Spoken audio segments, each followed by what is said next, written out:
Ils viennent de vos communes, ils ont les mêmes aspirations. Ils tiendront dans leur mission s'ils sentent que le pays tient avec eux. Si notre pays flanche parce qu'il n'est pas prêt à accepter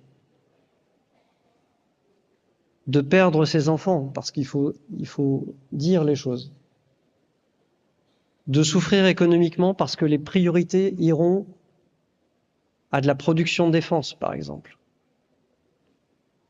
Si on n'est pas prêt à ça, alors on est en risque. La grande muette, maintenant, se met à être bavarde. C'est vous dire si l'État n'est plus tenu. Je n'ai jamais vu ça. Jamais un général se permet comme ça de faire des déclarations qui relèvent du président de la République. C'est lui qu'on a élu pour ça, pour nous dire la guerre, la paix. Je ne vous parle même pas du fond. On pourrait en discuter. Je pourrais vous dire que la Russie est en Ukraine, qu'elle n'est pas, comme l'Allemagne, aux portes de la Rhénanie. Mais je ne vous parle même pas du fond. Je vous parle de la forme.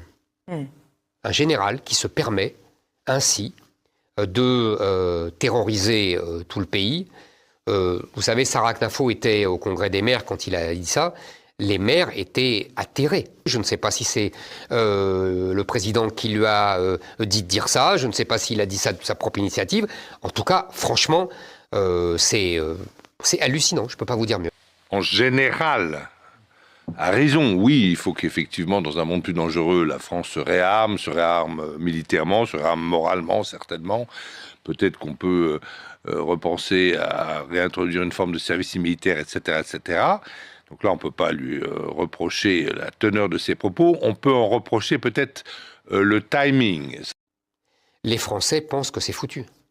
Les Français n'ont qu'une envie, c'est d'essayer de se sauver eux et leurs enfants, de partir à l'étranger. Je n'entends que cela.